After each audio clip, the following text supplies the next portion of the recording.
her passing for Lee Harvey Oswald. I understand that you, you were one of the false Lee Harvey Oswalds. Is this part of your? That's Jim Garrison's theory. What? Yeah. How did this come out, Kerry? How did you find out? Well, first of all, I wish I had been, because whoever they were doing a great favor for the American people, because they were showing proof of conspiracy in advance. Because those impersonations were so crude that they could have only been designed to show that there was a conspiracy. It took me years to figure that out. I couldn't figure out why these crude Oswald impersonations, if they're such professionals and could cover up an assassination, why couldn't they impersonate Oswald any better than they did? So why they having driving Jim cars? Garrison went after you on this. When Oswald didn't drive, Jim Garrison just, like I say, he decided that I was feeding him false information, and so he decided I was one of the assassins. So the next thing he decided was I'd probably set up Oswald. And then about that time, he met a woman who claimed, had been swearing up and down since the assassination, that she'd seen Oswald and me together in the Bourbon House. She was so certain of it, I didn't know whether to believe her or not, you know, because I thought maybe I didn't recognize him. My God, I'm that way, you know. I hate to be rude to people to ask them, who are you, you know, if they recognize me. So I freeze up when somebody walks in that knows me and I don't know them. That wasn't it. I finally figured out who it was many years later. But so you're describing an incident where you were recognizably Kerry Thornley, and where the other individual was possibly an impersonator? No, it wasn't even an impersonator sitting there in the Bourbon House with me. It was just some guy from Texas that Barbara thought was Oswald because he was talking about going back to Texas. So when she heard about Oswald on the news and knew that he was from Texas and was planning to go back to Texas about that same time and was living in New Orleans, she assumed that man must have been Oswald. Was that the whole case that Jim Garrison had? No, he had not much else as far as I know. Did not his investigators point out a number of coincidences? Yeah. What were those coincidences? Well, that's what I was going to get into. It seemed to me like there were 150 of them at first.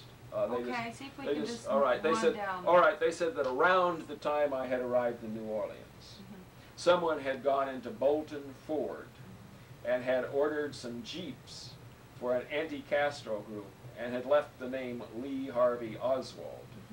All right, about the time, however, yes, about the time, but about 2 weeks before I got to New Orleans in February, or not in February, I arrived to New Orleans in New Orleans in February. Yes. This Bolton Ford incident happened in January. Okay. I had enormous numbers of witnesses in California. There's no possibility that I could have been in New Orleans when the Bolton Ford incident occurred. Okay. I admit it's pretty weird, you know, why did they, you know, how many people knew Oswald was in Russia? It had been in the papers, but not many people noticed it unless they'd known him. Every so often there was a defector. But that was not you. Yeah, it couldn't have been me. I was in California. Okay, it couldn't have even been me in a hypnotic trance, you know. Okay. The other time was, well, there was a lot of that type of stuff. However, there were some other coincidences that I could not explain away.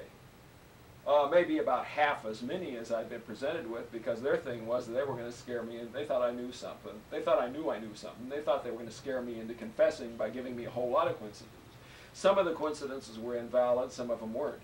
Kerry, are you saying that what they thought one thing, but what you're saying now is it was something they thought I was involved on the field level of the assassination conspiracy. I was involved in the planning level. I wasn't involved in the field level at all. And they didn't realize that? No, but the guy I was talking to was, though. Both of them. But Jim Garrison never realized your contact with brother-in-law? I don't know whether he realized it or not. He never alleged for reasons of his own, he kept it to himself. He never brought it out? No, he never brought it out. He was trying to hinge your involvement on the Lee Harvey Oswald contact completely? Yeah. Well, not entirely. It was also, I had gone to the University of Southern California in 1957 with Gordon Novell. Now here's an example of a coincidence that looked like a bad one that turned out to be a good one. All right, he said, I said, well, so did 73,000 other people, so what? Big coincidence. Yeah, that was the student body population of the University of Southern California in 1957. Okay. And then, not long ago, a couple of years ago, I got to thinking about my fraternity days. I had a fraternity brother whose name was Gordy. Gordy? Yeah. And what was his last name, Kerry? Novel. Novel? Yeah.